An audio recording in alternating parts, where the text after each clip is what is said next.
Okay. Alrighty.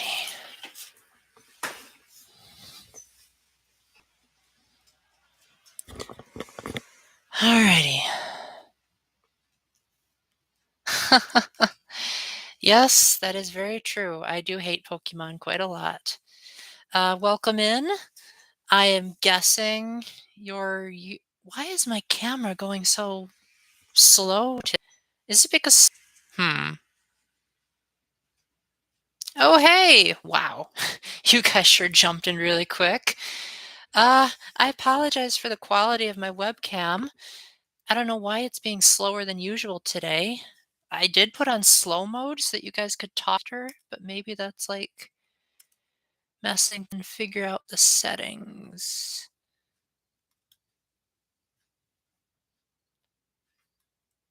Oh gosh.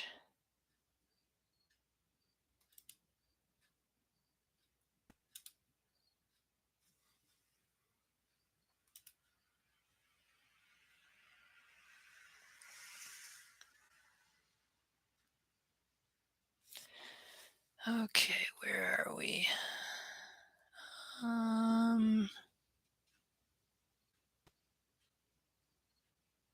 I don't think I can change that. Here we are. Okay, let's try turning that off. See if that helps. Okay, have you guys noticed a change in my live stream quality ever since I turned off slow mode? Oh, hey, Red. Glad you could make it. You're you weren't too tired of me after chatting? Hello, Jevel. Oh gosh. This is probably the most people I've had at the start of my streams ever. So I apologize if I don't get to everyone right away. Oh, good. I'm glad that helped. I'll remember not to do that next time. I actually did comb my hair this time, but apparently I just my hair just likes has a mode of its own. I'm doing great. You're Yubi, right? Soul to Phoenix. That does kind of sound like something you would say because you used to be Voltage, the Pichu. Let me quickly put this on the Discord in case anyone else doesn't know that I'm live, and then I'll get to all of your questions. If it actually loads, because it's going pretty slow right now. Maybe Discord just doesn't like when I'm going live. Discord, a friend of mine has a Discord. Oh, thank you. I got this shirt from one of my mission trips. Because every Tuesday night, the mission trips would have a dance party. And normally I'm not one for big, loud noises and stuff like that. So over the years, I just learned to go more towards the back of the room. And then it wasn't as bad back then, but there were a lot of popular culture songs that I just had no idea what they are. Well, some of them I knew, but I just didn't get what the hype was around them. Like, there was the Macarena and stuff, and I was like, "Well, the Macarena?" Or I knew what it was, I just didn't get why it was a big deal. Alright, so I got the stream link. It's finally showing up here. And I'm not gonna bother typing in a message. I wanna make sure that we can get straight into this stream without any more delays. Okay, there we go. Who would ever want to eat Fry's forehead, Jovel? Now, keep in mind, Jovel, that some of these people here might not know what you're talking about. So you might want to clarify who Fry is and what SB stands for, just in case someone here isn't a gamer. Because I want to make sure that no one feels left out. So if you guys want to talk about games, you can, but make sure to I got some hair stuck on my comb. Make sure you guys are like, Paul, you're leaving me out if you feel like you're getting ignored. So let me make sure I haven't missed any comments because, again, I'm not used to so many people coming on right away. Jevel, I said that I was going to be streaming at 7, or did you just get the wrong time zone? Thank you. My dinner just showed up, guys, so I hope you don't mind me chomping down on some pizza rolls. They're not actually that hot this time.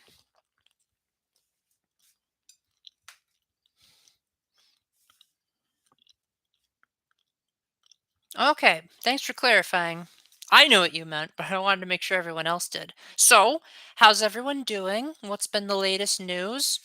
Uh, Red and I, or Redo, as you guys would know her, we actually just had our first voice chat today, and it was really cool. She actually sounds exactly like a character that's coming up in Virtue's Last Reward. So it was so cool that that was almost exactly like how I imagined her voice, and then it turned out being real. I'm trying my best to like chew it on the side of my mouth so that you guys don't hear too much crunching because I know sometimes the sound of chewing can be really annoying.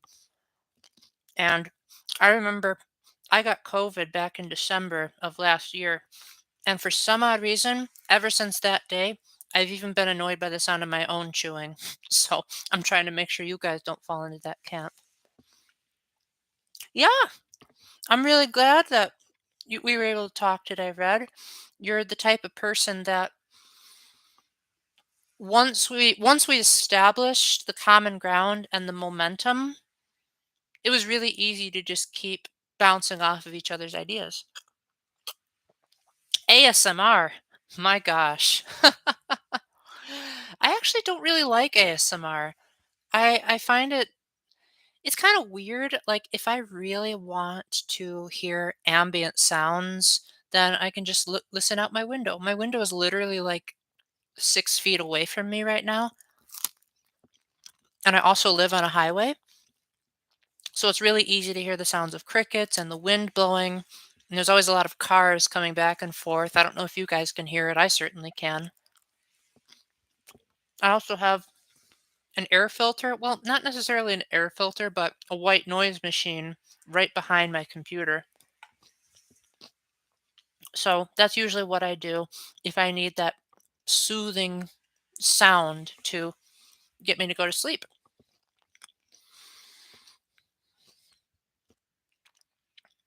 Oh, nice. Well, I feel like Splatoon is that type of game that you want to play with multiple people. Like I feel like if you were only playing against random people, you'd probably have a pretty miserable time. Did my link even go through on the Discord? I can't tell. This computer's being weird. Jevil, could you do me a favor? And can you check on Peggle's Discord and see if the link works? Because otherwise, I may just have to ping people and say that I'm live. But then again, you and Yubi and Red are all here, so you must have either paid attention to my community post or you paid attention to my channel and know that I'm live. So I know I talk a lot about my current happenings and what what games I've been playing lately when I do this live stream. So I thought I'd do it a little bit differently this time. I thought it would be fun to talk about well, I don't want to be too pessimistic. If you're wondering why I keep reaching over, it's because my trash can is over there. I probably could bring it a little bit closer if I wanted to. I thought it might be fun to talk about little things that I really like. And then if you guys have anything you want to add to that list, you can just mention your likes as well. Because I think most people know that I'm a gamer, but they don't know about other little things that add up. So, one thing I really like is I really like. Oh, man, shoot. I just lost my train of thought. Um, I really like pizza a lot. That's my favorite food. Oh, did I now? Well, that stinks. Well, thanks for checking that, Jevil. Um, I actually don't know how to put in this link. So I might just have to say I'm live and leave it at that. Mm.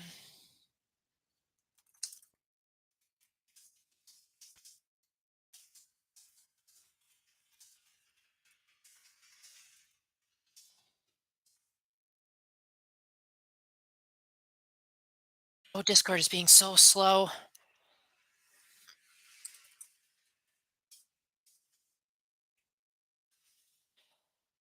Okay, there we go. All right, cool. Thanks for checking that. No, I don't actually have the YouTube Studio app. To answer your question, Matthew, welcome in. Glad you could make it. I don't eat meat on Fridays. Wednesdays, I only refrain from eating meat during Lent, but during the any other time of the year, I do eat meat. I wasn't aware that the church had any regulations outside of Lent for Wednesdays, but I know for Fridays that's the case. So I really like pizza. I love the color blue. I'm eating pizza rolls. Here, I'll show you. Just like little biscuits that are made out of pizza. No, I certainly haven't gone vegan with how thin I am. I don't know if you can see it very well from here. Uh, I kind of need to bulk up a little bit. So I certainly, if I were to go vegan, my gosh, I would look like a teenager. So I don't think I'd want to do that just yet.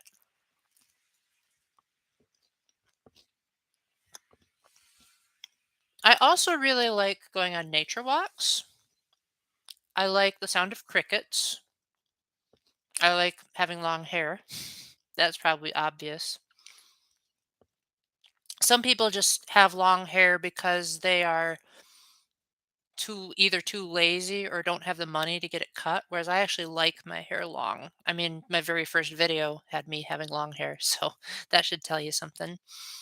I don't actually know too much about the Orthodox Church, besides that they do the sign of the cross in the opposite direction that Catholics do, and that they don't acknowledge the authority of the Pope. That's about all I know.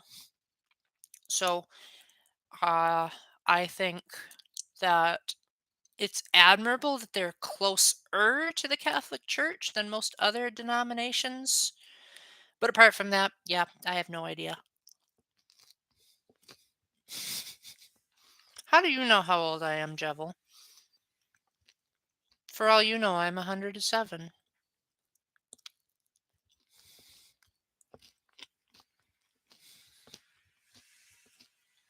You know, I really ought to start doing questions of the day if I'm going to start getting more popular. Because I always feel like when I'm doing these live streams that I'm doing all the talking and 18 years old, huh? So you're telling me that when I first started my YouTube channel, that was back in 2013. So that was, oh my gosh, I can't do math. I was only 9 back in 2013? Yeah. If that's true that I'm 18, I would have only been 9 during my first video. 1 billion years old, huh? I do really like Rumpelstiltskin too. Now, some of you might think that I only like Rumpelstiltskin because Robert Carlyle had long hair for 5 of Once Upon a Time 7 seasons. That's part of the reason, is I definitely like it when males try to um, not be so picky about their hair only going down to here. But the other reason, and I told this to you, Red, in our voice chat, but the other reason why I really like Rumpelstiltskin is because he feels like he's an inverse of me. Like if you were to turn me inside out, almost literally, in terms of like how our brain works, then I feel like I would be like him. Like a lot of times he will express his emotions in such a way that I wouldn't really do in public. But then there are certain things that he keeps to himself that I'm like an open book about. So to give an example, like he often will Like he might like shake a girl and bellow about her disloyalty to her, whereas I would never actually like shake her like that. I would be more of just thinking in my head, "Oh my gosh, I'm so mad at you right now." But I wouldn't confront her like that. Whereas he will like pull out his cane and like start beating people up. And that's like, "Oh, Peggle. My gosh. I didn't mean to give you special treatment or anything because I want everyone to feel happy here, but my gosh, you're always asleep when I live stream, so it's nice that you're actually alive. I am sorry for giving the wrong link. Well, look at that. We got a whole bunch of people that know each other in the live stream. So for those of you that don't know, when I was referring to the Discord, Peggle is the one that I was referring to. I know it always sounds like we hate each other, but we actually get along pretty well, all things considered. And there's this one piece of meat that just will not cooperate. There you go. 9 a.m., huh? Well, look at you waking up early just to hear me blab. Well, Catboy, if you want, you can go ahead and tag anyone in the chat and just say, like, yo, what are some things you like? Actually, I'm going to do that to make it even easier. Guys, introduce yourselves to Catboy. At this point, it's your stream. Go ahead and mention your favorite colors, your favorite video games. If you don't play video games, like your favorite book or your favorite TV show, just make sure that everyone feels like one big happy family. I mean, if you want them to slow down, just let me know. But if everyone else knows each other, I want to make sure you do too. To answer your question about St. Augustine, Matthew, I know that he was like one of the worst of sinners, and then he came to Christ, and then he decided to just give it all away. That's about the extent of it. I don't really study a lot of the saints and the church fathers as much as I should. I probably should be more versed on that. I try to pay more attention to just general morality, like what constitutes being a good person, what makes true morality. And I know that sounds like I'm one of those Greek philosophers, but I think for me, the reason why I phrased it as a question is more so, oh gosh, I'm going to repeat that because my mouth's full, is more so because sometimes there are certain things that are unclear about whether it's moral or not. Like some people might say that sex outside of marriage is okay, some people might say it's not. So I like to think, what is the answer? What makes the most sense to me? And even if I wasn't a Catholic, look at it as logically as possible and see if it makes sense. Or is it actually just overrated? So I'd like to say that I'm Catholic, yes, but I'm also rational at the same time. Like, I feel like if I wasn't Catholic, a lot of my beliefs would probably still stand, and I would probably be able to still, I'd probably still make the same decisions because I just think from a rational perspective it makes sense. Ah, yes. Red is one of those people that really just will make herself available if she has to. Yes, Peggle and I have this ongoing rivalry, and she is a streamer just like me, except that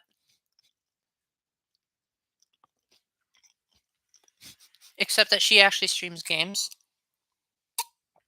I still haven't figured out how to do that. I don't think I'd be a gaming streamer if I could though, or if I did, it wouldn't be very regular because I I want to stream games, but I feel like I wouldn't want to ignore the chat. I would want to make sure that I'm talking to you guys and you guys are talking to me. And if I was too immersed in my game, I wouldn't feel like I would feel like I'm defeating the purpose of the live stream. Like, if I'm not able to pay attention to the chat, I might as well just do a let's play. Catboy, here on my streams, everyone should be liking everyone.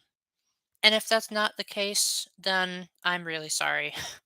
I try to make my audience really appreciate each other. I can't force it, but I would like to think that I've fostered a very good community of people that are regulars on my YouTube channel. Like, pretty much everyone on my YouTube channel just is really nice, not very toxic. I haven't had to delete a comment in a very long time, which is saying something.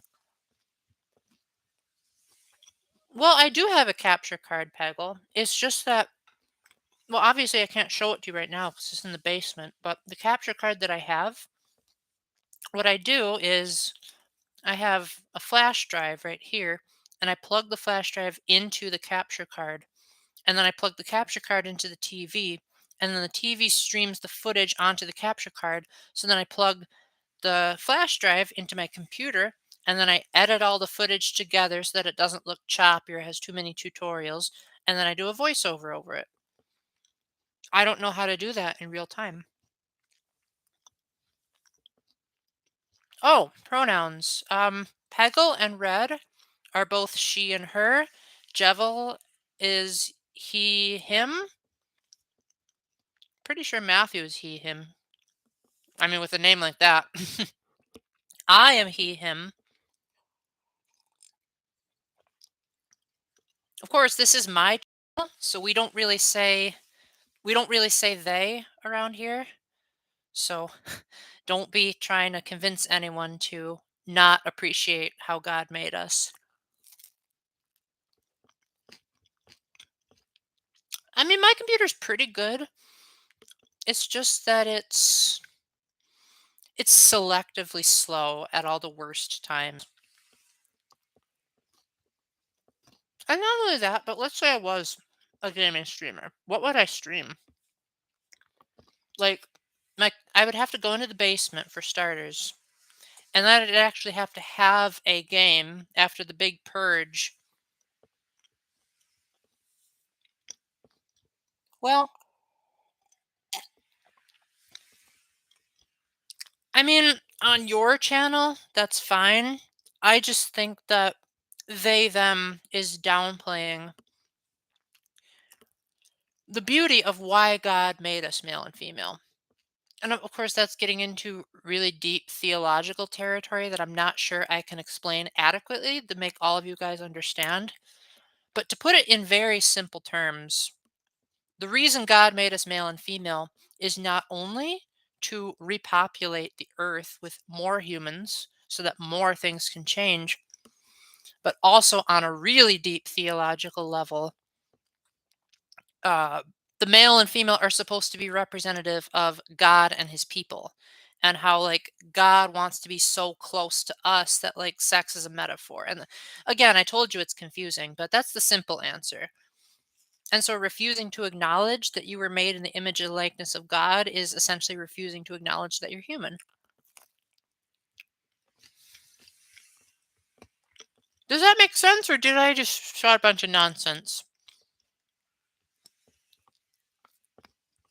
And not only that, I'm going to get a little bit personal here, but I used to be really uncomfortable about my body. I used to think that girls had it so much easier, and I thought that like getting surgery would be the only thing possible. But then after I read what's called Theology of the Body, which to put it in very simple terms is like it was a book written by one of the previous Catholic popes, and he talked about how God made each person's body beautiful and how he didn't make mistakes. And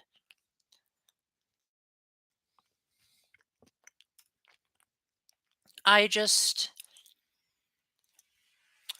I realized that not only was it theologically significant that the male body in the two metaphors of God and the people is representing God, but also that maybe I was overplaying certain issues because during puberty they were terrible. But now that I'm older, I can be like, maybe that's not as bad now that things have slowed down.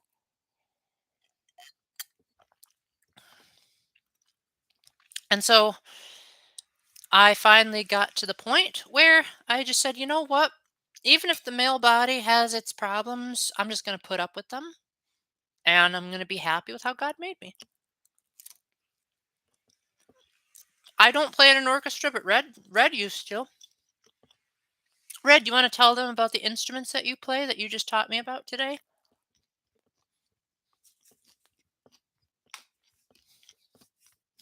A period cramp is as bad as a heart attack. Wow. I've never had a heart attack, so I wouldn't be able to know how to compare that. But I've heard that heart attacks can literally kill you. So, my gosh, if periods are that bad, then I feel so sorry for the girls out there. But the thing is, everyone is going to have problems no matter what gender you are. And no matter what, you're always going to face some kind of ridicule and hatred. So that's where I think morality comes into play because if you show that you're living a moral life, even if you're an atheist but yet are a moral atheist, you still make so much of a difference by your presence that people will take notice of your morality. And then that in turn will end up making so much of a difference that it'll make you happy that you made a difference and it'll put everything into perspective. Like for me, a lot of my problems that I've had to go through in life, I've been able to give testimony about how I overcame those problems. And then as a result, that inspired other people to keep going. So instead of giving up and resigning to something like suicide or, I don't know, something else, I decided that perseverance was the answer. God the Father. Oh my gosh, that is a tough question. Um, I would say the closest thing I can think of to how I think God looks like is he kind of reminds me of Galeem from Super Smash Bros. Ultimate. Wait, Viola. Oh, that's cool. That is really cool. Granted, I don't really know what a viola looks like, but I just think it's cool that you can play an instrument that's not like commonly talked about. So you basically think God looks like Gandalf, Peggle? Oh gosh, that's funny. That is true, Jevel. Yes, we are all human beings. Not only that, but humanity in general has a lot of perks that the animal kingdom doesn't. Now, the Catholic Church defines humanity as we have two characteristics that set us apart from the animals, and that's free will and why am I blanking out on the second one? Reason. Free will and reason.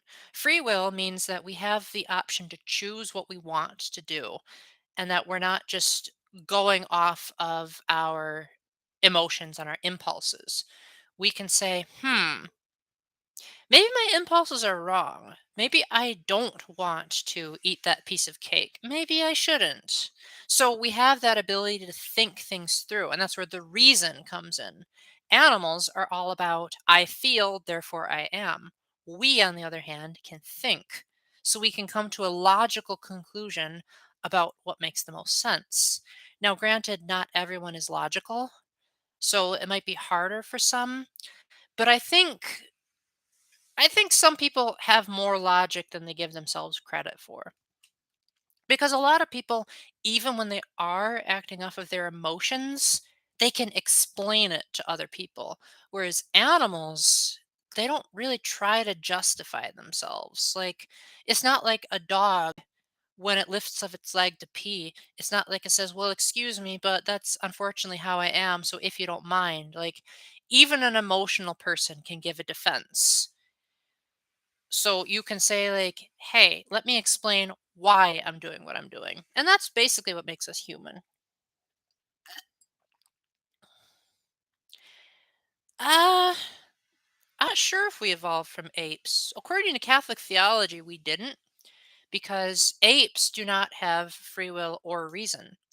So therefore, you can't take something that doesn't have those traits and then all of a sudden get those traits. Now, if we believe that God made everything, then we could believe that everything has elements of humanity that are similar. So apes can have hands that are in a similar shape to the human hands.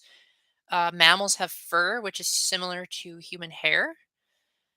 Um, Mammals also give live birth to their kids. So there are certain similarities, but that doesn't make them human. If you were to ask an ape to explain his or her reasoning, or if you were to ask an ape, why is it that you are doing what you are doing, the ape wouldn't be able to come to that conclusion.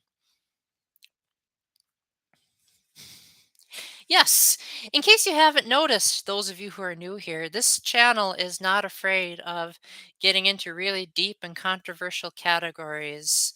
Um, so Red, I hope you didn't bite off more than you can chew because I know this is your first live stream. So hopefully you're able to somewhat keep up with everything that I have to say. Why do Catholics put an importance on Mary? Okay, so in order for Jesus to have been fully human and fully divine, the laws of genetics more or less had to be applied. So the fully human part, that would be where Mary comes in. Mary was fully human, but then Mary also was a virgin, the only human in human history that was able to have a kid without the sperm from a man. However, she didn't just snap her fingers and automatically have a kid. She had the Holy Spirit, and the Holy Spirit is pure divinity. So you've got human and divine mixing together to form a fully human, fully divine person. Why we put importance on Mary is because she was the one that actually not only gave birth, but the angel Gabriel told her that she was going to give birth, and she said yes. She probably could have said, "Now wait a minute. I don't know about this. People could ridicule me because if a woman is pregnant when she's already engaged to another man, that could be grounds for them stoning me." But instead she chose to trust in God and she chose to go through with it knowing that her willingness to do whatever God said. I just lost my train of thought.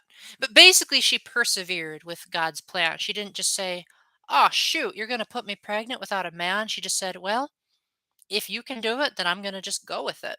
So I think she's a good she's a good role model for women in general who might wonder like why is it that God seemed to have put so much hardship on us when the answer could simply be that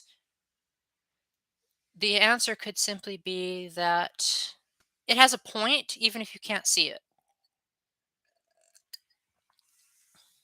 I mean, if my mom hadn't gone through 9 months of labor pains with me, I would have never been born. And so that end result meant more to her than all of the agonizing pain that she went through. And as for me, I went through depression, but if I hadn't gone through depression, I wouldn't be able to be so well versed on it and I wouldn't be able to help other people out of their depression. Not only that, but my experiences with depression have given me more of an opportunity to be hopeful and optimistic. So if I hadn't gone through depression, I might have had more of a pessimistic, negative view of things. Why is it saying something when it's not? I don't know. Mary Magdalene, I don't really know much about her. I just know that Jesus helped expel some demons from her. She was one of Jesus's disciples. She was the first person to see his resurrected body. And that's about the extent of my knowledge. You're Catholic too, cat boy?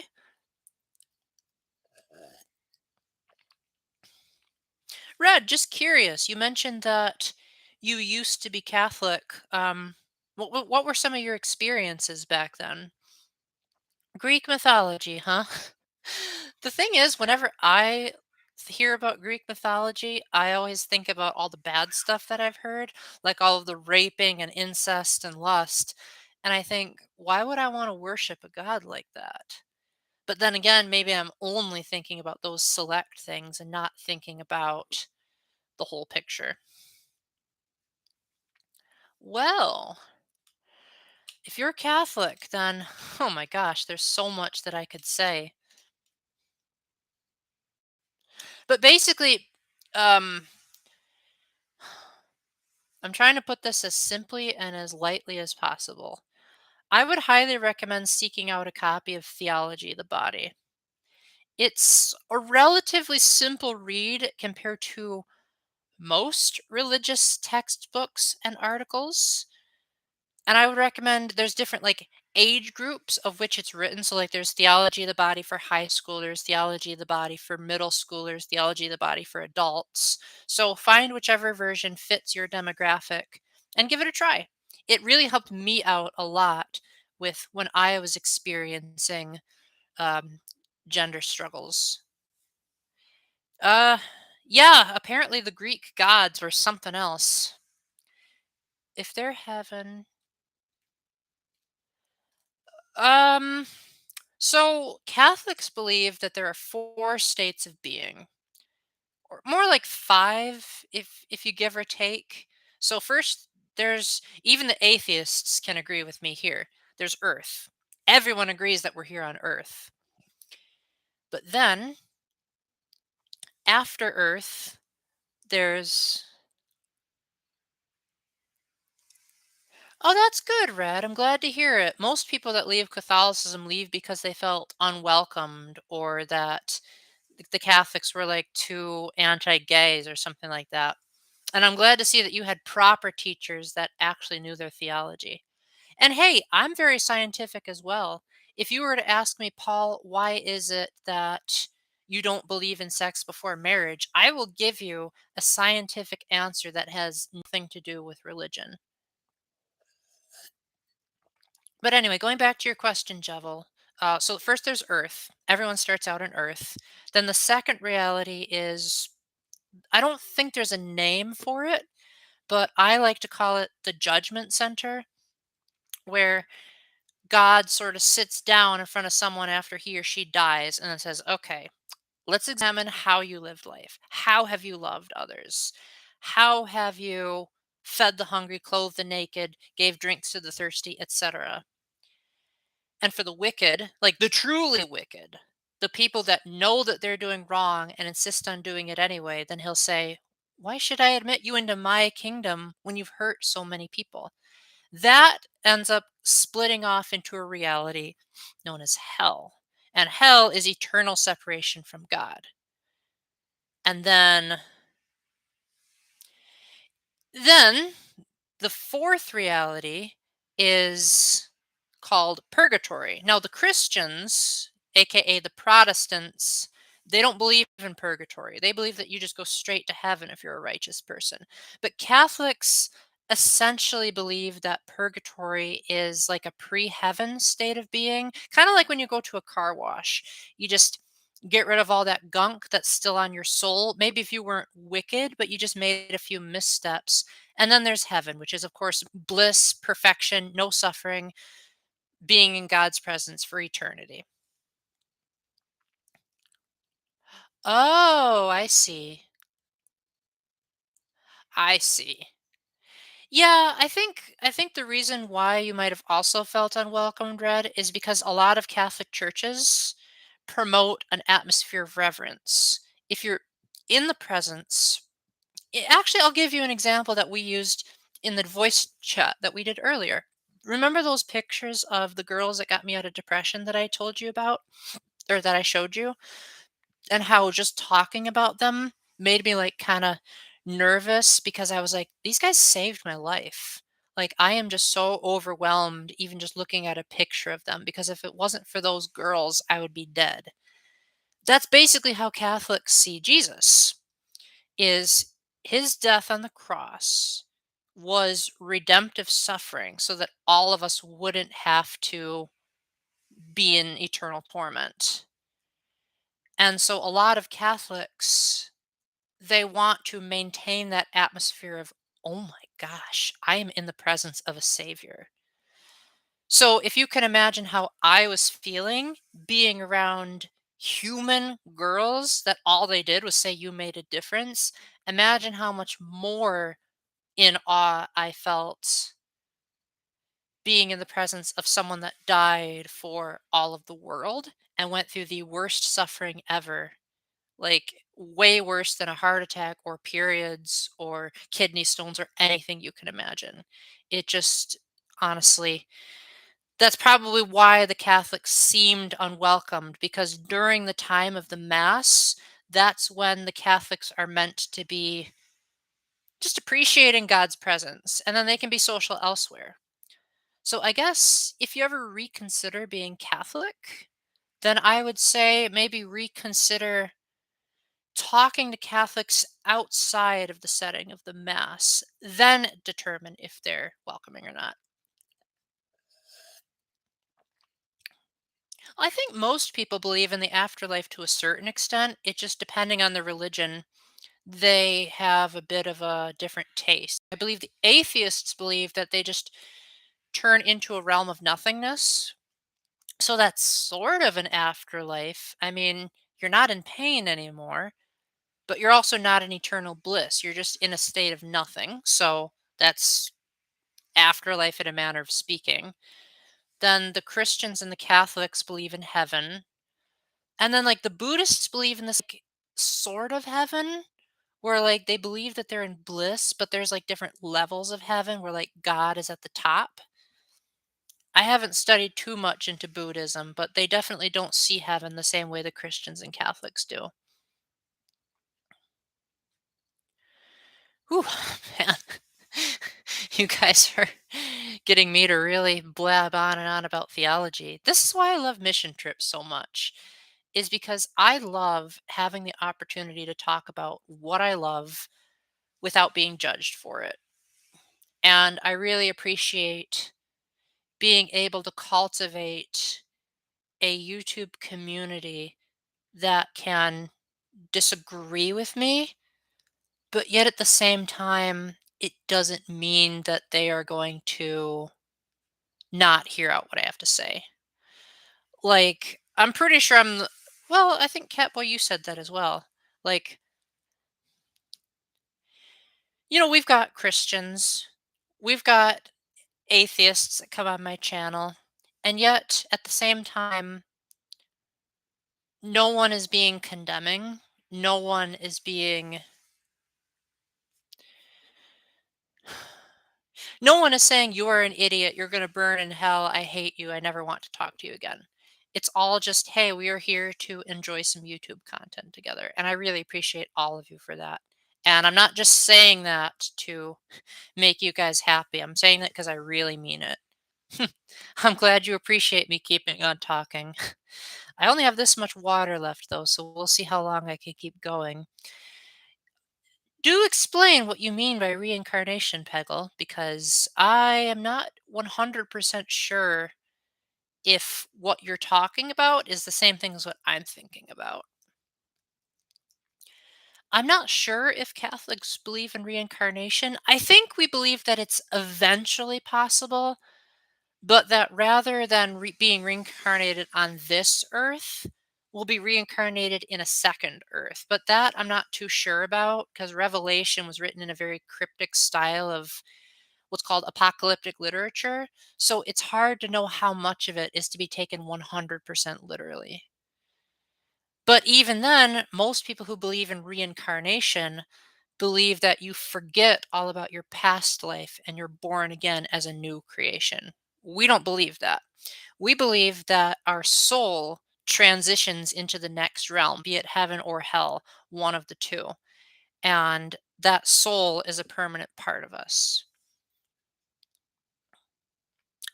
That's actually probably the simplest way I can explain it, Jevel. So good for you on knowing your Catholic theology. So, yes, I'd love to hear what your take on reincarnation is. Now, getting back to, oh, I want to read what you just said first. Children. Interesting. Very interesting. Oh boy, the Catholic view in the book of Revelation is that you have to interpret it based on the language of the time, not on the language of the English speakers.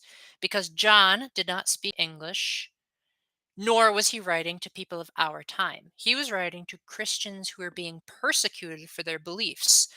Therefore, if anyone got the manuscript in the wrong hands, then he had to make sure that what he was saying didn't,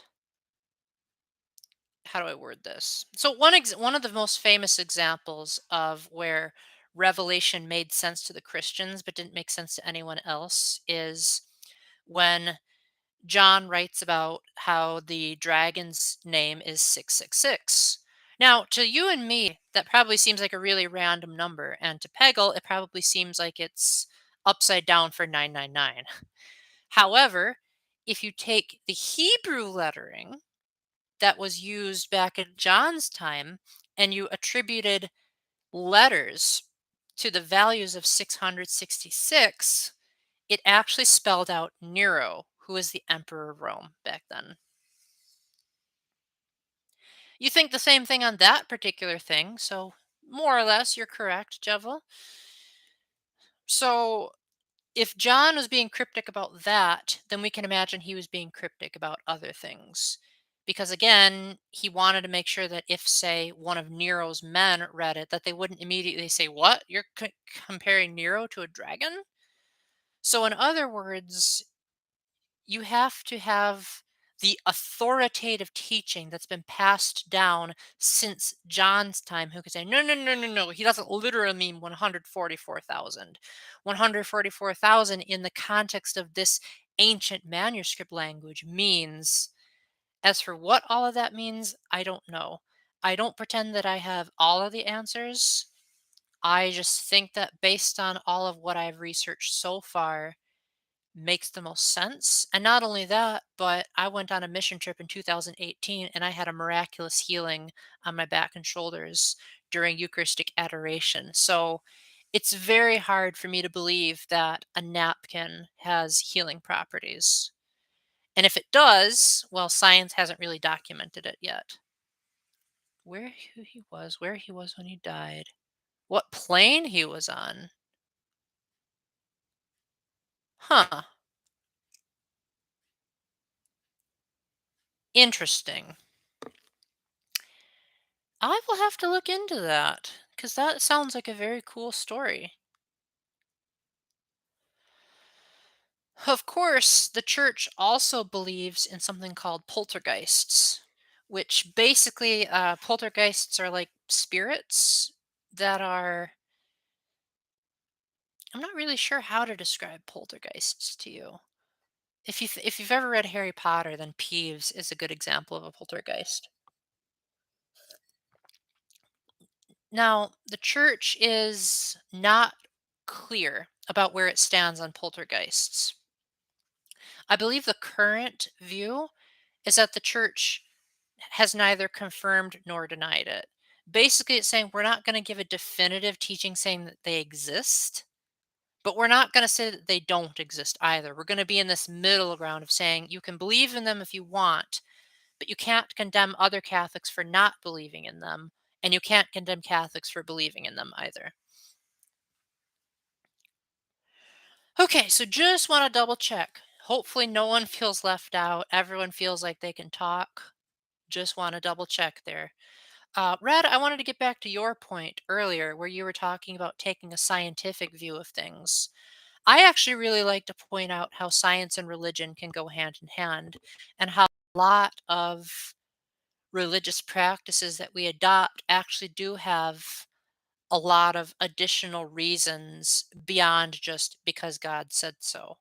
So for example, why would you why would you say hello to someone? Put simply, you're respecting that that person is a fellow human being, and that in turn will garner respect. That in turn will ensure that you haven't made an enemy. That in turn might also make that person's day so that if your paths cross again, you might also get some kind of benefit out of it. Why would you bother hugging someone? Well, you hug someone because that produces oxytocin. Oxytocin is a trust hormone that increases how much you trust someone. So the more you touch, the more oxytocin you give out. So just like tapping someone on the nose only gives out a little bit of oxytocin. But if you hug someone, that gives out a lot more because there's a lot more that you're touching. And so that's why boyfriends and girlfriends subconsciously are usually very touchy feely. So, therefore, that's why they hug a lot so that they can create that trust hormone so that they can trust each other even more than they would be able to if they didn't touch at all. And that's all without mentioning the Bible. Zelda and Fire Emblem crossover. I would love it. I would absolutely love it. Fire Emblem did cross over with Shin Megami Tensei already, and that was called Tokyo Mirage Sessions Sharp FE. I played both versions of that game and loved both of them. I just wish there was more Fire Emblem in it because it was clearly meant to be a Shin Megami Tensei game. That's one way of wording it, Catboy. I have had hugs that have nearly sucked the life out of me before, so I have definitely had to tell some of my friends, like, okay, that's a bit too much of a hug there. Was it just a coincidence that my throat got sore there? Maybe, but I might have been like psychosomatically remembering. Oh, oh, oh, there we go. I'm back. Let's see. What are you saying here, Red? Yes. Why do you do that? Looking in the eye, you are establishing that you care about what he has to say.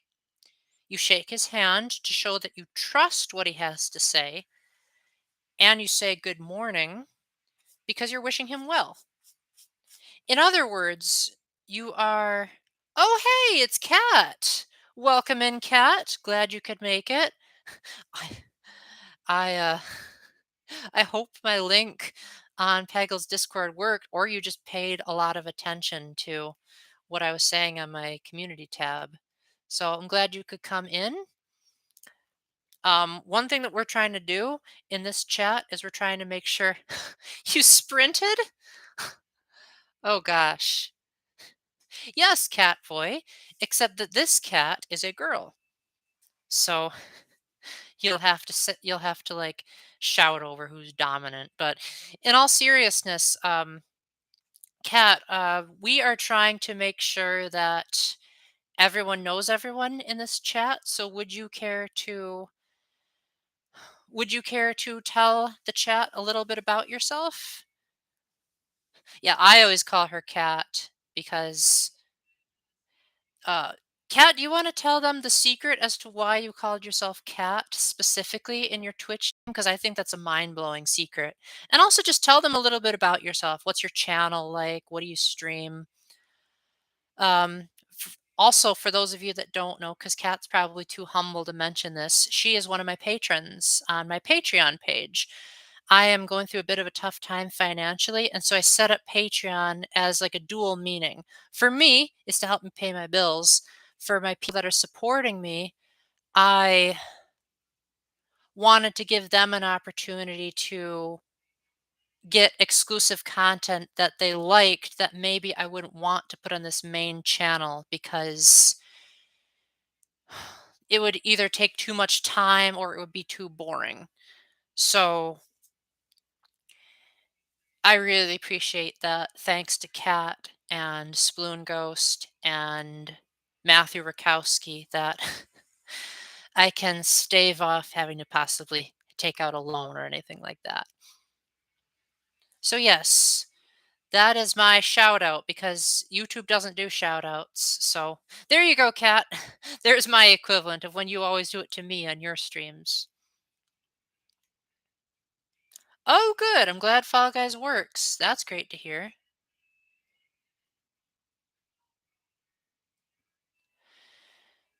Yes. I happen to know Kat's real name. I will not reveal it here. Uh, it actually came as kind of an accident uh, because she supported me on Patreon. Patreon notifies me of everyone's emails, and the email just so happened to mention her real name. So hopefully, if you ever support someone else on Patreon, maybe you'll get like a second email account if you're really paranoid about if you're really paranoid about people knowing your real name, then maybe think about that because your sister did that too, where after I asked her to do her commission, she accidentally gave out her real name too from the email confirmation. So it seems like emails always give away a person's true name, except for me. Yes, my email starts with Paul, but then it just has my initials after that. But then again, I don't mind people calling me Paul because because that's my name. I just don't like people knowing my full name. Yes, you are quite the Zelda lover, Cat. And I am really looking forward to having another voice chat with you, hopefully sooner, but especially after Tears of the Kingdom comes out. No, I'm glad that I learned your real name because I always like comparing people's names to the name of someone who changed my life. And there was a girl with your name that got me out of a really sexist and prejudiced mindset. So now it like you like by the virtue of your existence, you get me to reminisce about one of the coolest moments of my life. And Peggle, your name reminds me of a character in one of my books.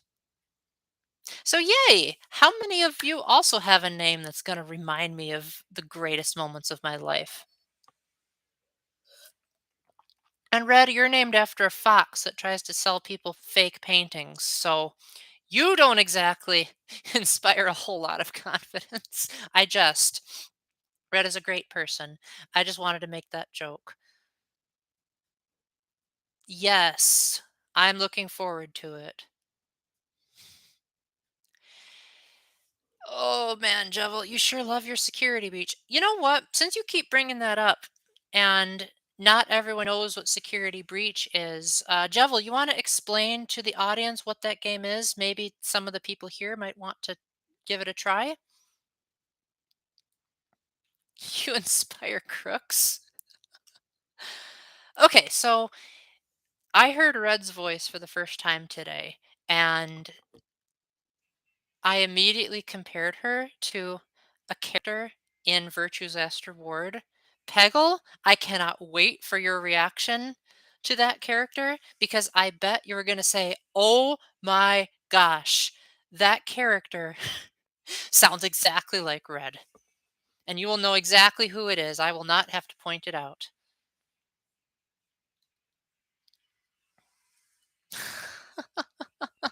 Well, I'm glad you were so devoted to my streams, Kat. That really means a lot to me. Is Sploon gonna be joining us or no wait, I think she said she was gonna be lurking. Well, you can let her know that I'm live and if she wants to lurk, that's fine.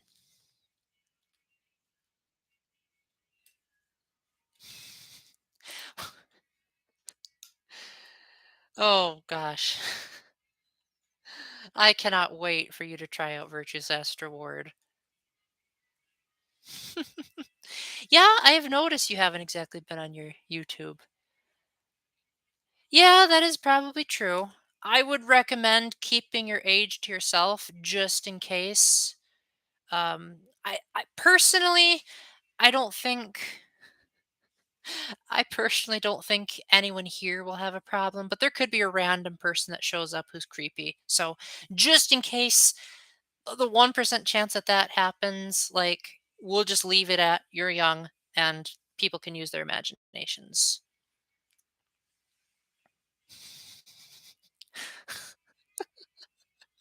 Red having a deep voice. Oh, that's pretty funny. I can get a pretty deep voice if I try to imitate someone, but seeing as my throat is already my throat is already getting kind of sore, I would rather not do it this time. Maybe if you guys had shown up sooner in the stream and like as soon as I started just said, "Paul, imitate Daniel Radcliffe," I'd be like, "Okay, sure."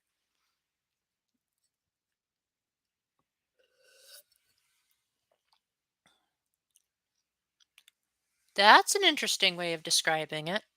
So it's like a survival type of game.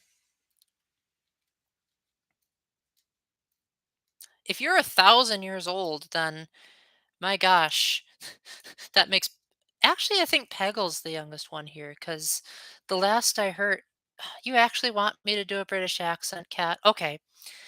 YouTube doesn't have polls, at least I don't think it does. Oh, yes, it does. Okay, I will do that then.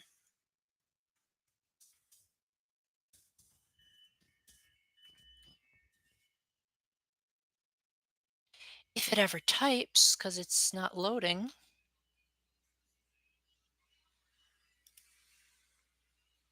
All right. Hopefully that doesn't invalidate my warning that I'm not very politically correct.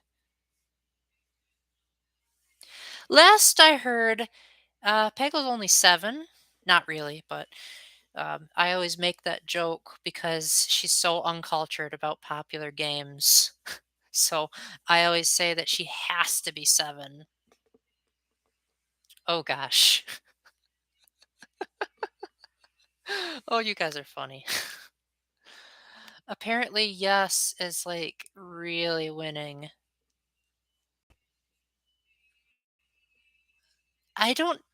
So YouTube doesn't have timed polls, so I don't know how to tell this many yeses. At least I think I do. Let's see if YouTube has a way of saying how many. 4 votes. Oh, there we go. Okay. Um, votes. Okay, well that's I only have 4 people viewing, so okay. And poll. Yes, I will do a British accent. So I'm not as good at doing a British accent just pretending to be me. I'm better at imitating British people was. Yes, Peggle has an Australian accent in real life, Catboy. And I tried to imitate her and she thought it was British. So I'm going to try to imitate Daniel Radcliffe. Yet you're in college. So I have yet to know of a 4-year-old that goes to college. Okay, let's see. What's a good scene in Harry Potter to reference? Okay, I got it.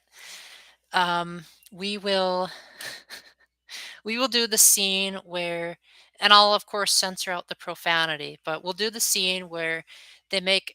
Wait a minute. Oh shoot, I almost forgot. Do you guys mind if I do Deathly Hallows spoilers? Because I want to make sure I'm not ruining the book for you guys or the movies. So if you're okay with that, then I'll continue. But otherwise, I don't want to spoil anything if I don't have to. Okay, I'll start out with the first movie, and then later I'll do the Deathly Hallows one if you guys say I shouldn't do spoilers. So let me just put that question here in case my live stream lagged.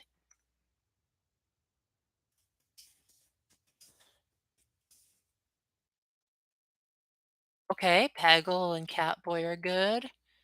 Now I just want to hear from Red and Cat, the other cat, I should say. Okay, I'm a bit nervous. I haven't done this in so long. Uh, okay, now we just need Red's vote. Okay, perfect. Okay, breathe, Paul, breathe. Oh my gosh! What? I'll tell you later. Maybe you can tell me now. The Sword of Gryffindor. It's Goblin made. Brilliant. No, you don't understand, Harry. What was the next line? Goblin-made armor only takes in what makes it stronger. Okay. Harry, you stabbed the basilisk with the sword of Gryffindor. Don't you see? The sword is impregnated with basilisk venom. Which is why it can destroy Horcruxes. And that's why Dumbledore left it to you in his will. Brilliant! There's only one thing. The sword was stolen. Yeah, I'm still here. But you two go on. Don't let me spoil your fun. I can't do Ron today. What's wrong? Wrong? Nothing's wrong. Not according to you, anyway. Well, you've obviously got a problem, so don't be shy. Spit it out. All right, I'll spit it out. But don't. What was the next line? But don't expect me to be grateful just because there's another thing we gotta find. I thought you knew what you signed up for. Yeah, I thought I did too.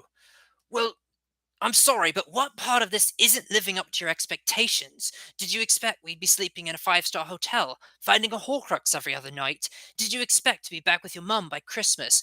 I just thought, after all this time, you'd have known what you were doing. I thought Dumbledore would have told you something.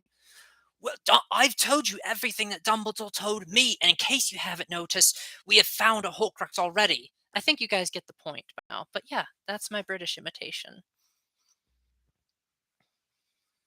Yes, I'm a Hufflepuff as well. So congratulations.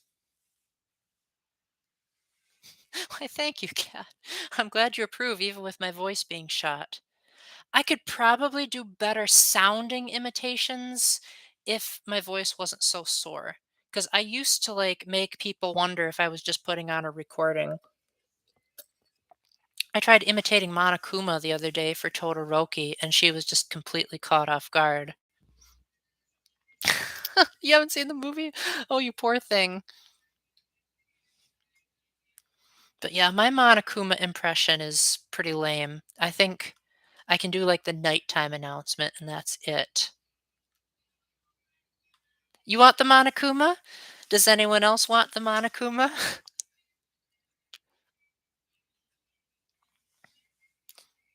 Okay. Well, I don't think Danganronpa Monokuma really spoils a lot. Let's see.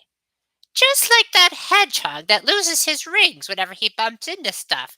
I I hate that guy, and I hate his stupid fame and his stupid games, and I hate that hedgehog!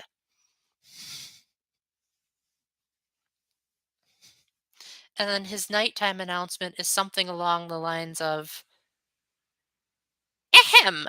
This is a school announcement. It is now 10 p.m. Soon the doors to the dining hall will be locked, and entry at that point is strictly prohibited. All right then. Sweet dreams, everyone. Good night. Sleep tight. Don't let the bed bugs bite. I better stop doing voice imitations before my family wonders what the heck is going on. I'll just tell them that that's what you guys wanted. Yeah, Papyrus doesn't have a voice actor. No, I can't imitate man on the internet. I haven't seen enough of his stuff.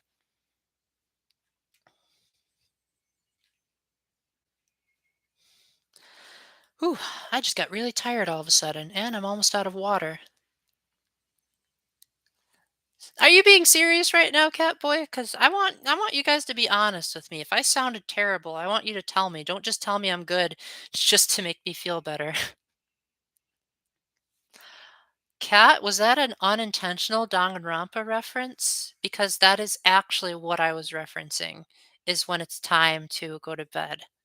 So either you were spot on or you just paid attention to what I was saying. Well, thank you, Peggle. I'm glad you approve. Only the Monokuma is really good. You clearly didn't mention Harry Potter. No, I'm sorry, Jevil. I can't do any more. Not only is my voice almost shot, but uh, I don't want my parents to wonder if something's wrong. Yeah, I tend to get pretty tired most of the day too.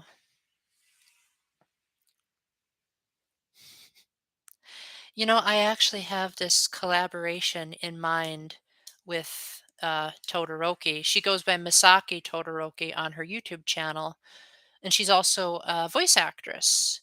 And so she wants me to do this collaboration on my channel where I do all of the male voices and she does all of the female voices in Danganronpa. And I'm dreading that because I don't know if I can do Gundam really well. Do you actually nap in your classes, Kat? Because that would be hilarious if that's actually true. I think I've dozed off in a few of my classes when I was at the seminary for a brief time.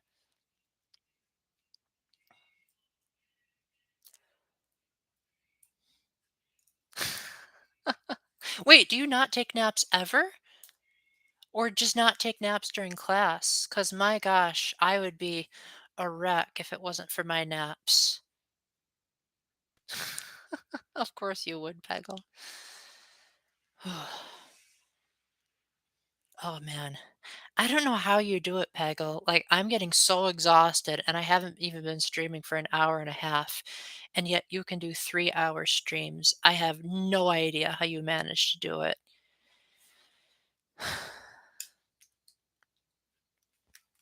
Wow, Kat, that is really amazing of you. Like, I don't think I'd be able to survive like that. I'm going to plug in my computer really quickly. So let's see. Here it is. I've got it.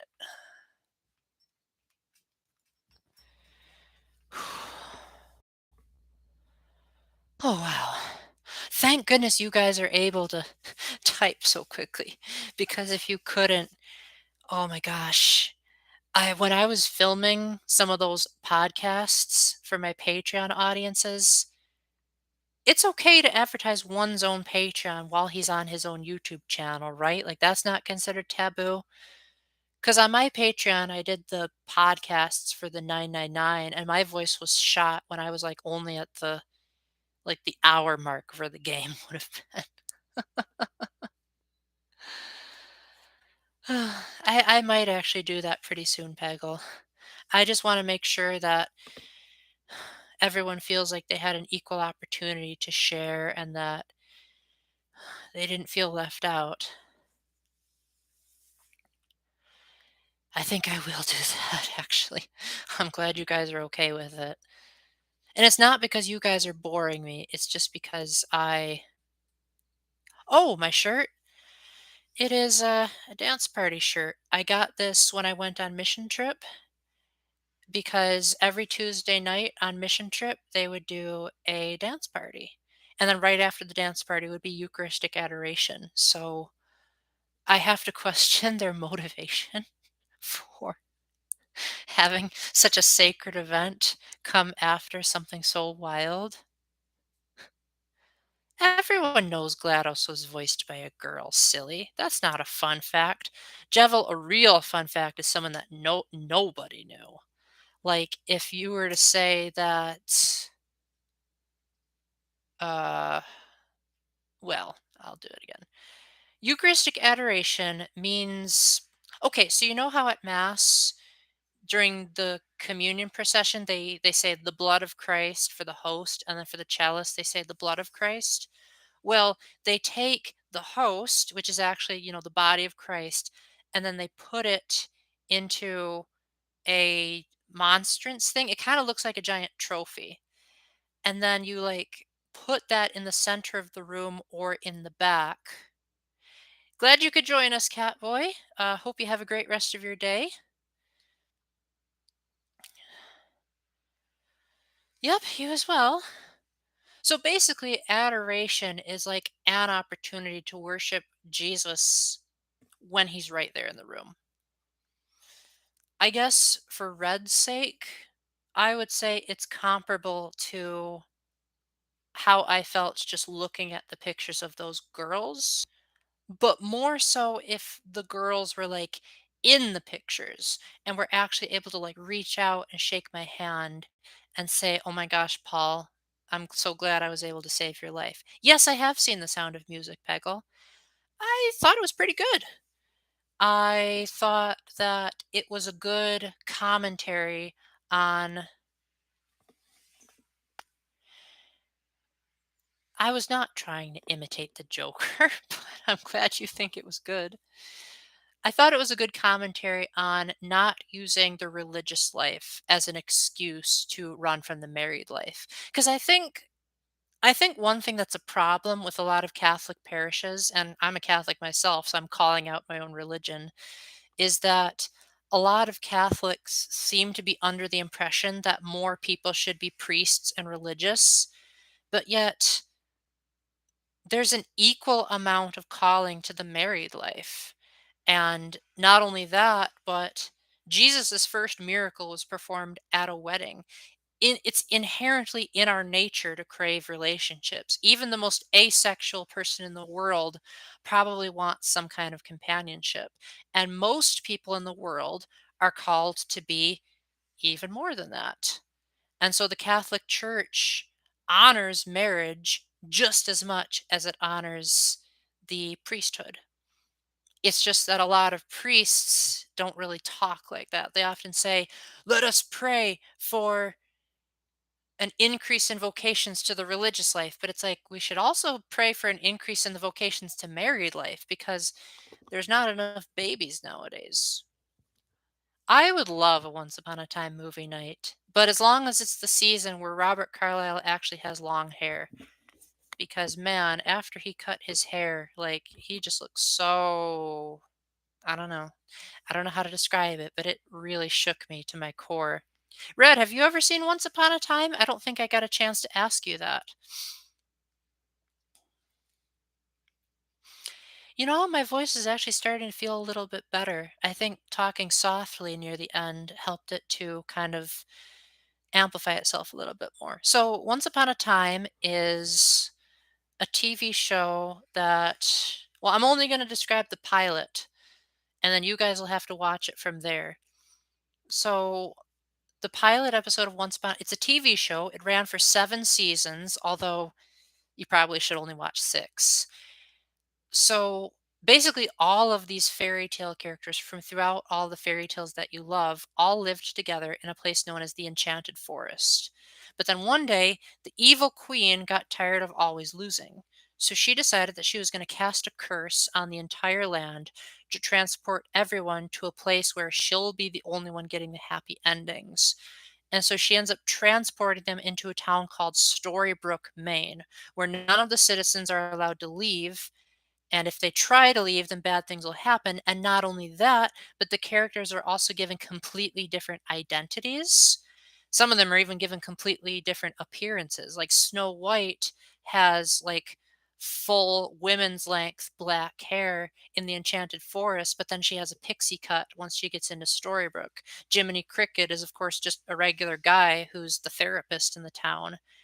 And so during the events of the curse, Snow White and Prince Charming sought out the advice of Rumpelstiltskin because he can see the future.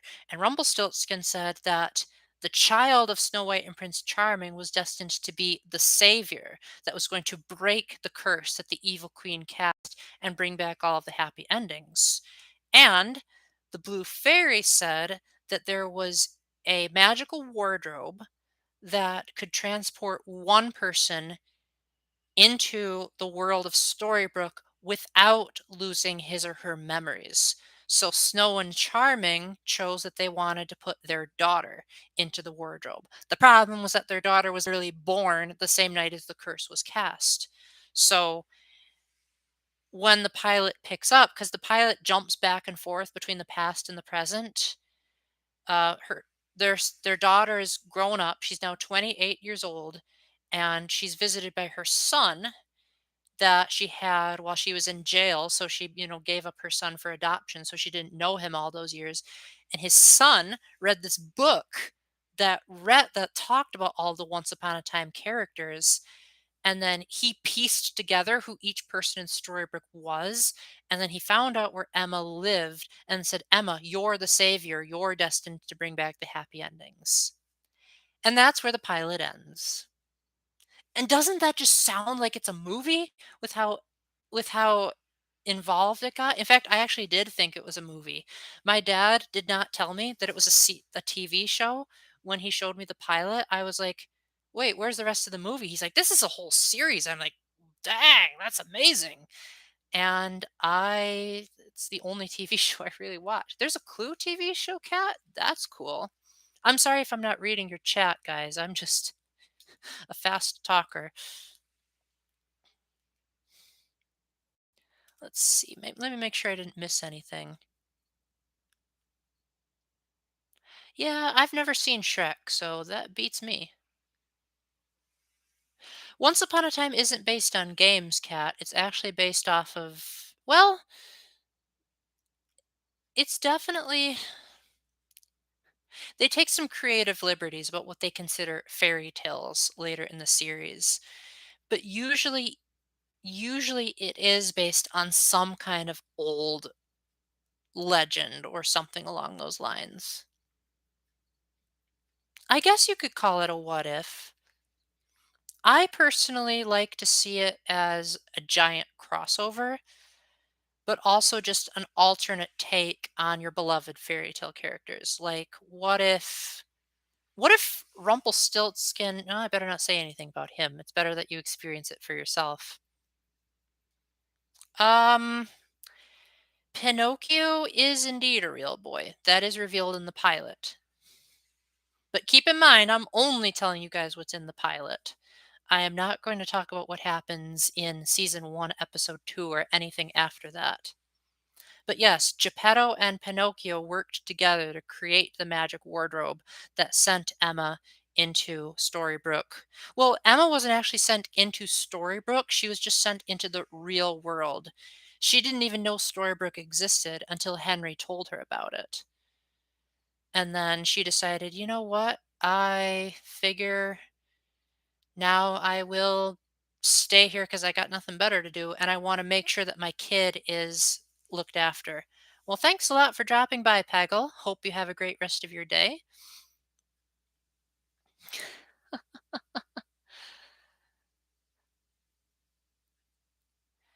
Um, Not exclusively Disney. I would say, okay, let me just name the characters that appear in the pilot. So there's Rumpelstiltskin, duh, I always talk about him. Red Riding Hood, Snow White and the Seven Dwarfs, Prince Charming, Geppetto and Pinocchio, the Blue Fairy, um, Jiminy Cricket, the Huntsman, the Snow White and the Huntsman, he's in there. I think that's it for the pilot. And then from there, you'll just have to discover it for yourself because, like, each season likes to bring in more and more characters from all the more wild franchises. And it keeps switching back and forth between the present and the past. And sometimes they like to make it thematically similar. Like, if someone closes a door in the past, then someone opens the door in the next scene in the present. Or a character might say something in the past that's similar to a line in the present. Um, okay, so the characters might be from Disney movies, but they were in other fairy tales before they were in the Disney versions. Like, Pinocchio was a book before it was a Disney movie. Same thing with Snow White. And a lot of times the characters act more like their book counterparts than they did their Disney characters. So Snow White, I better not say that because that's getting into more of the later episodes. But let's just say that the Snow White in Once Upon a Time does not act like the Snow White in the Disney movie at all. Hello.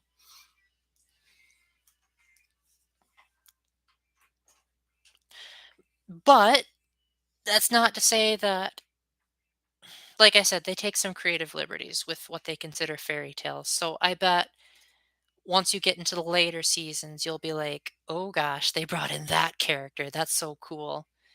But they also like to subvert your expectations of what you think about the characters, and that would be getting into spoilers of the later seasons.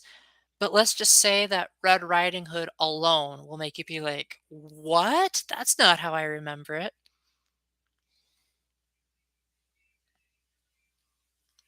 But that's one of the earliest episodes, so I didn't really spoil too much. I just wanted you guys to know that it doesn't play out exactly the same as how you expect it. That's actually a good question I'd like to ask all of you is what are your experiences with Disney movies? Because it seems like you guys seem to love. Well, technically, the pilot is considered episode one of the series. I believe every season has 22 episodes, and I'm counting two-parters as two episodes.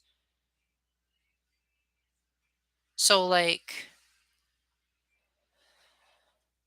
the finale of Once Upon a Time is a two-parter. Okay, there is. No, I'm not going to say it. I'm determined for you guys to go into it watching it blind. I admittedly have probably slipped up a few things over the years, but now that I know you guys might actually watch it, now I want to hope that you forgot about most of what I said and just go into it saying this show got Paul out of depression. It's a show all about hope and love and faith in a modern TV setting. It's definitely something that you don't see enough of in modern television. Yeah, I didn't have Disney Plus until just recently either. So I mainly got it for my sister. When I was buying my current TV, how do I word this? When I went to Best Buy to buy my TV, I said to the salesman, here's what I want: video games and Disney Plus. And the first TV he showed me, I bought. I don't think I'll be buying another TV anytime soon. I don't blame your parents, Kat. Disney has been doing some really weird things lately. They pretty much butchered Sora being in Smash because of how they couldn't really have Disney characters in there. Although I have heard that they sort of cheated a little bit in Sora's classic mode route because one of his opponents is against Cloud in the Colosseum, and one person pointed out that Cloud in that instance is supposed to be a stand-in for Hercules in Kingdom Hearts 2, and the Colosseum was supposed to be the Olympic Colosseum. So it was a battle based on a moment based on Disney characters. Of course, the loophole could have been that Hercules isn't technically a Disney character. He originated from the Greek mythological being Heracles, and the Olympic Colosseum is a real place. But I'd like to think they were just being cheeky.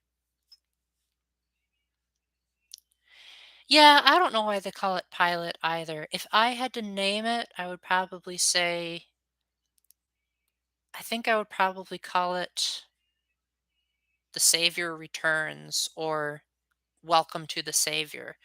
Actually, I think I do know what it's called. I think it's called something like Welcome to Storybrooke. So let me actually, I'm going to look that up. Once upon episode one. Let's see if it actually has a name.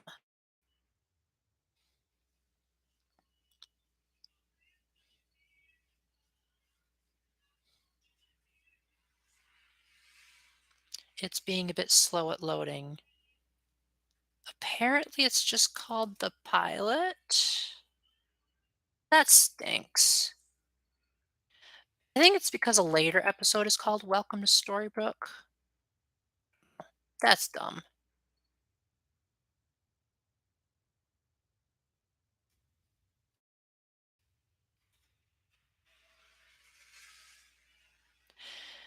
I believe Once Upon a Time is on Netflix if you have that, Cat. I think it's also on Disney Plus, but it's also pretty easy to get on DVD. Now, one thing that you might not like about Once Upon a Time is that it does get a bit preachy at times, not so much in the religious aspect, but more of like it kind of hits you over the head with like the love will always triumph, good is always better than evil. My family have sometimes called it a bit corny, but personally, I don't really care. Like I love the characters and I love the creative scenarios they get into. I love especially season 5 where everything just starts feeling much more connected. Each episode is roughly 45 minutes long, but boy does it not feel like 45 minutes. It feels like it's only 20 minutes with how quickly they get through each episode.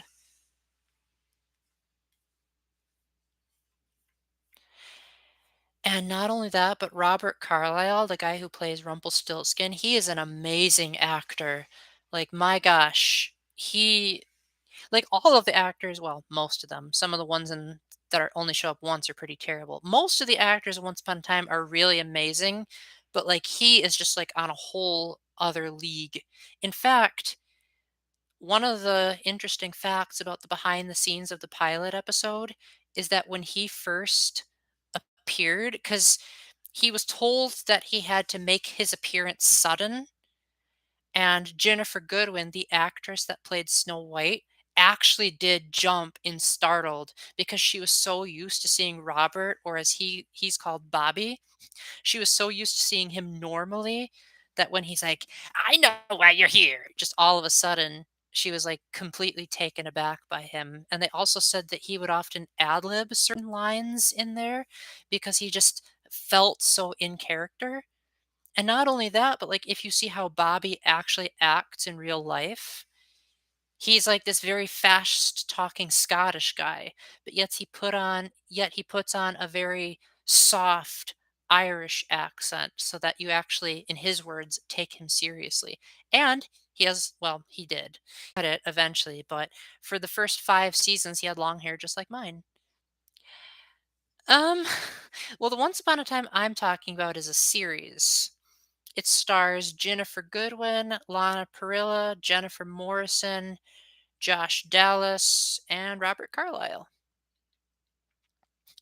Well, as much as I like to talk about Rumpelstiltskin relating to me, I also think Emma I relate to quite a lot too. Now, you might say that's a cop out answer because Emma's a girl, so I shouldn't be allowed to compare myself to a girl. But I just think I can relate to Emma's skepticism about new ideas. Like when Henry first told her that she was in a town where everyone there was a fairy tale character, she's like, "Are you kidding me, kid? You really ought to see a shrink about this psychotic behavior." And she also just has this like hardened edge to her because she's just gone through so much in her life. Like she was put in foster care really early on, so it kinda gave her this jaded perspective that you wouldn't expect from the daughter of Snow White and Prince Charming, and I feel like I'm kinda like that too, where I think a lot about the past, and I like to reminisce, but I also like to learn from the past, which also means that, like, if a certain person burned me out before, I'll be, like, really on edge about making sure that doesn't happen again. Well, I'm glad you liked my Origami King review, Jevil. I actually do have a review of Super Paper Mario as well, if you want to watch that. I actually, as far as Paper Mario reviews, I have ones for Paper Mario 1, 2, Super, and Origami King. So you can watch all of those. Just make sure if you look up the ones for Paper Mario 1 and 2, that you look up the video reviews, because the ones where it's just my face talking, those ones are horrible.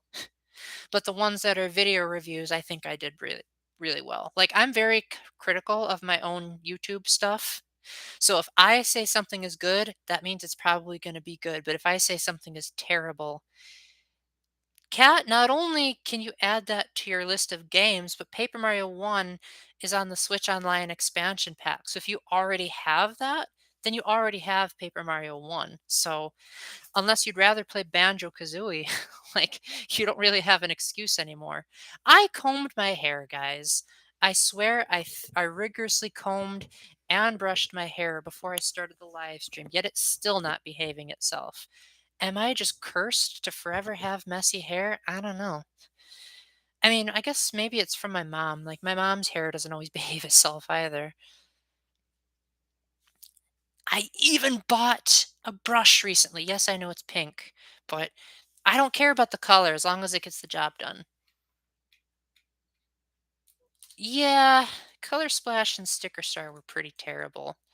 Red, did you ever play the Paper Mario games? Because I know we talked about Mario before, but I don't think you ever mentioned if you played Paper Mario. Oh, Cat. I find that hard to believe coming from you because, like, I feel like you you love Splatoon so much, so you would think you'd be, like, playing it a lot, but I forget whether it was you or Peggle or both of you, but one of you said that you didn't want to play Splatoon too much, because if you did, then you would get burnt out because there's not that much stuff in it or something like that.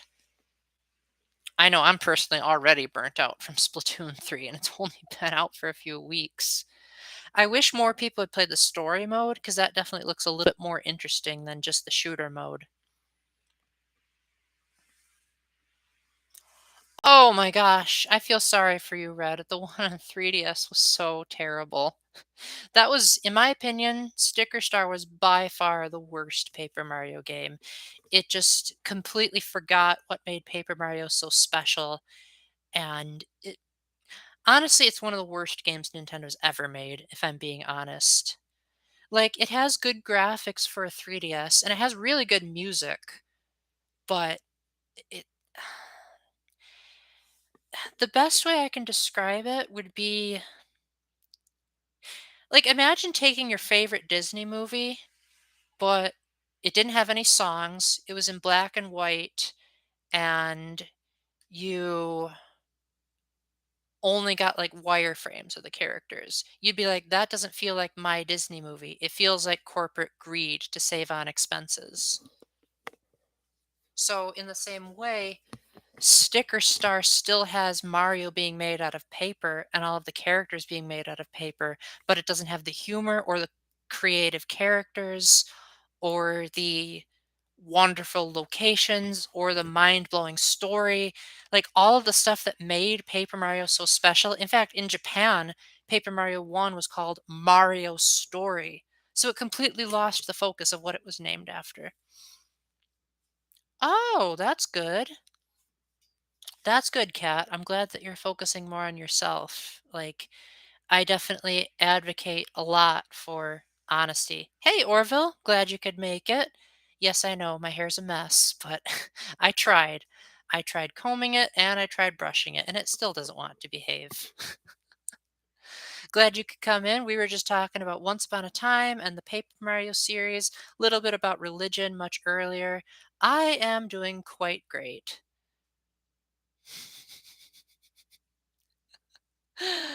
Oh, Red, I am so glad that you didn't get very far in it. I didn't get very far in it either. My best friend beat it, and I don't think he ever wants to speak of it again.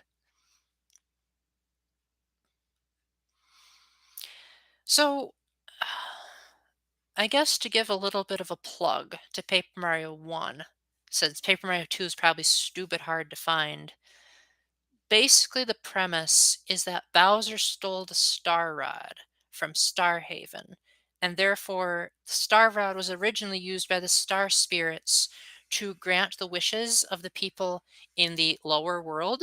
But now that Bowser has the Star Rod, not only does it make him invincible, but allows him to grant all of the wishes or choose not to grant the ones that the Star Spirits would have otherwise granted. So Mario, and all of this is in the prologue chapter. Mario and Luigi are invited to a party at Peach's castle. And as Mario finds Peach on the balcony, they're about to do a nice romantic stroll when Bowser comes in and he beats the heck out of Mario so much that Mario almost dies. But then the Star Spirits say that if he can, well, they're able to telepathically communicate with him and say, yo, you need to rescue us so that we can give you the power to take on the Star Rod. So then the gameplay is like a combination of overworld exploration and then turn-based combat where Mario makes his move against the enemy, then his partner makes the move, and then the enemy. But you don't just select your moves like you do in a standard RPG. You also have button and stick inputs to make your attacks more powerful. So if you press the A button right before Mario hits an enemy, he'll bounce off of the enemy and jump on the enemy again to give extra damage. Hold back on the control stick and then let it go at the right time, Mario will do an even more powerful hammer slam. And so that helps you feel more active in battle, is that you're actively pressing buttons to feel like you're playing an action game, even though it's an RPG. And there are various food items that you can get. There's badges that can customize Mario's statistics.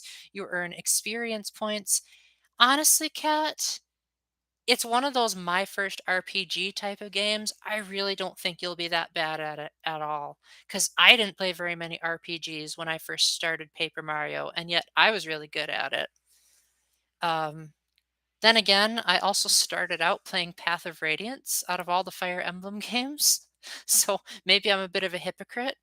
But I would like to say that Paper Mario was designed to be like a counter to Square Enix RPGs that were overly complicated and wanted to make it more accessible.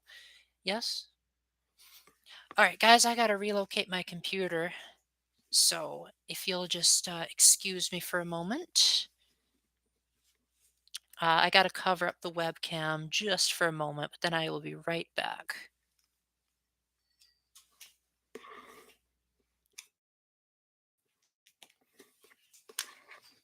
Actually, I'm still here, so you can still hear me even if you can't see me.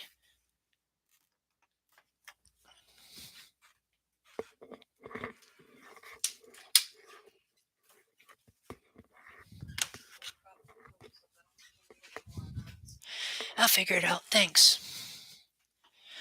All right, guys, let's hope. Oh. All right, guys, let's hope this is a good enough angle. All right, there we go. All righty. You are officially seeing my mother's bedroom.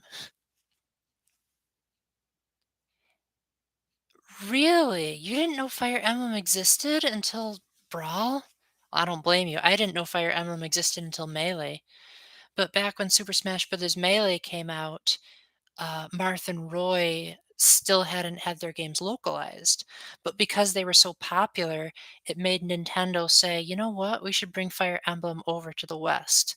And so that's when Fire Emblem, just simply called Fire Emblem, came out for the Game Boy Advance. Of course, I played Path of Radiance first, but my gosh, that game taught me what it meant to truly have a story in video games. Yes, I do know how old you are, Kat, but I will not say it if you do not want me to.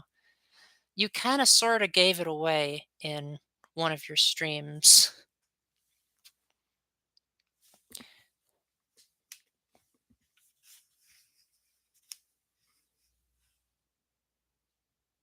Yeah, the thing about Roy is that Roy's game still hasn't appeared in North America. Like, Roy does make a brief cameo in a few of the Fire Emblem games, like in Fire Emblem Fates, or not Fates, Echoes, you can summon him as like a ghost with the amiibo. And he also has a very minor cameo in the first Fire Emblem. But like his game, The Binding Blade, never came out in North America. So people are like, who's this Roy guy? Yeah, that, and I also made a joke about how I said, I said, "How," I said, "This is how old you would be in the single digits, Cat." And you said, no, that's not true." And so I was like, "Ah, I see, I see." But yeah, you have mentioned it on quite a few occasions. Yes, that actually is true, Jevil. Roy came out in Super Smash Bros. Melee before Binding Blade was even released. So you could say that Roy is technically originating from Super Smash Bros. Melee. Not only that, but uh, Greninja appeared in Super Smash Bros. For 3DS and Wii U in his reveal trailer before X and Y did.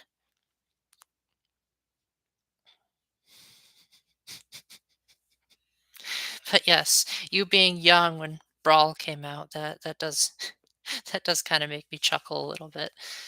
Uh, I really like how Super Smash Bros. Brawl made such a big deal out of Ike being in the game because Path of Radiance and Radiant Dawn had just come out and hardly anyone knew what those games were. And back then, people didn't really have the stigma against Fire Emblem that they do now. And so it's very refreshing that there could be an era where back then people were actually excited to get a new character and discover, like, ooh, what's this guy's franchise all about? Same thing with Pit.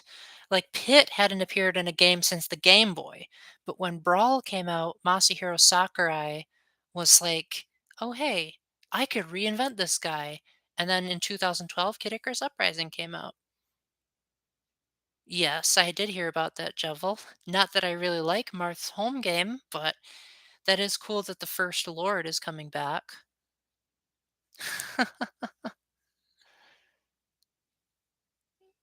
Well, hey, at least you had a gaming background. My parents hardly know how to hold a controller properly.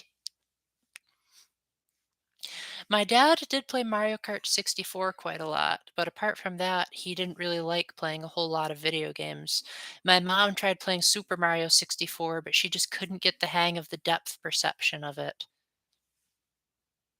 The armpits, huh? Well, I the thing about my armpits is that they don't really show off all the hair on them when I put them on stream. Like when I'm doing my beach streams, they almost look like I shaved them.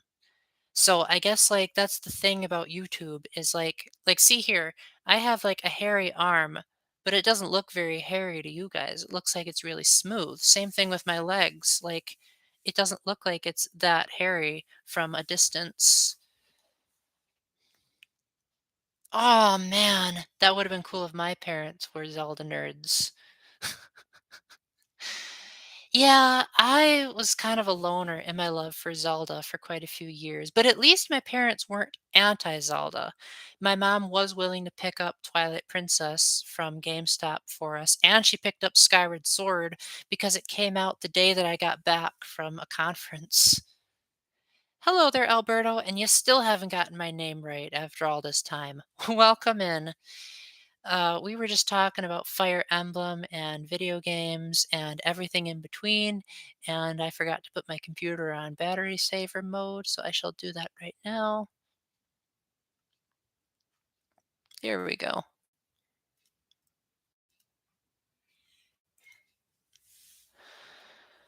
But yeah, what's been up with you lately?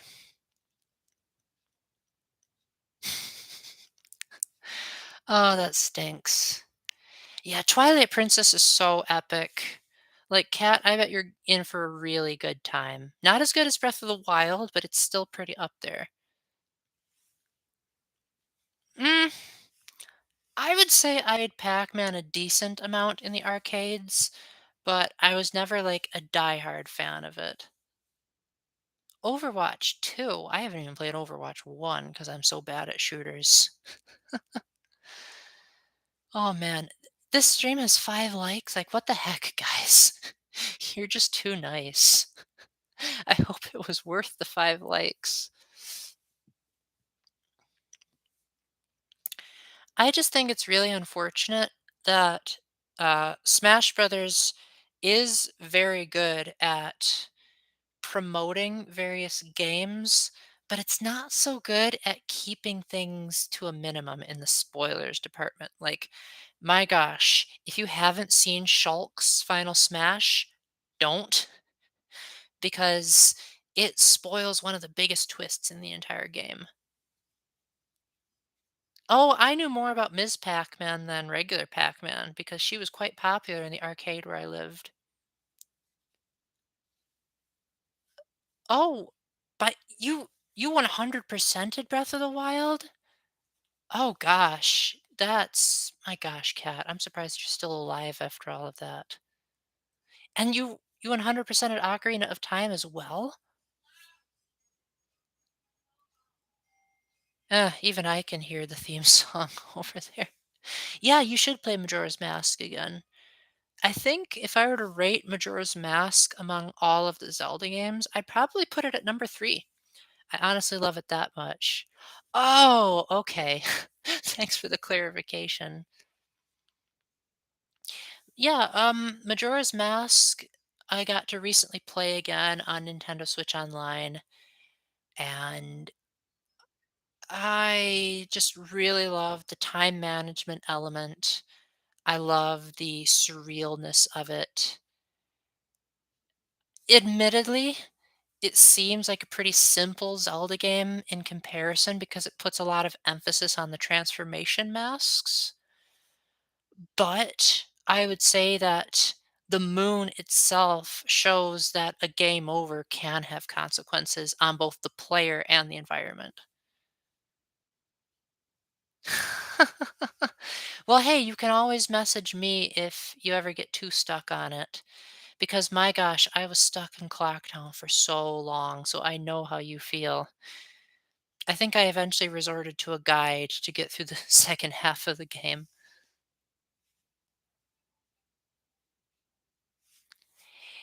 Well, I haven't played a lot of Xenoblade Chronicles 2, so I'm not sure if that was too much of a spoiler per se. I do think, from what I know about Xenoblade Chronicles 2, there was one part of them that were spoiled just by them existing. But I'm not going to say any more than that, just in case you guys decide to play that game for yourself. The cool thing about the Xenoblade games is that you don't really need to play them in order. Like, even though they have 1, 2, and 3 in their names, you can kind of play them in whichever order you want. Oh, good. I'm glad Mochi could help you. Well, Kat, I've played both the N64 and the 3DS version, so if you ever need 3DS specific help, you can add. Yeah, yes, that very well. I personally don't see costumes as too much of a spoiler. In that case, I probably would say that because I did not know that Rex got that form. Um, but yeah, I definitely think that Smash and Xenoblade, they just don't seem to respect that series very much. Like Shulk alone, like his final smash ruins a certain part of Xenoblade 1. And there are certain spirit battles that just should not exist. Ugh, it's it's sad. Well, guys, I think I'm gonna call it here before my voice gets even more shot. I almost did 2 hours, but I think I'm finally hitting my limit. So, thank you very much for joining in. Does anyone have any last questions that they wanted to get off their chests?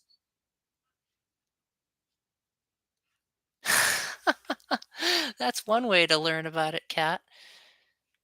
I first learned about Xenoblade back when it first came out because I was subscribed to Nintendo Power. And so it took me like 10 years to finally beat it thanks to the definitive edition. Yeah, thanks for dropping by, Kat. Hope all that exercise was good for you. Jevil, thanks for coming along. Rad, if you're still here, I'm glad that we could both voice chat and stream chat at the same time. That's honestly, I don't know of too many people that are willing to put up with me that long. Oh, yeah, I'm glad that you had a good time. Hope you'll stay a regular on my channel. I don't know about in DMs. I try to save those for when I'm desperate, but I'll definitely talk more about Xenoblade in the Paul's Gaming Talk Show if you want me to, assuming I haven't already and you guys just haven't researched it. Anyway, thanks a lot, guys. You well, Kat, you get your exercise. All right, guys. Well, as I always say at the end of my streams, make sure to keep the faith, stay epic, and God bless. Bye.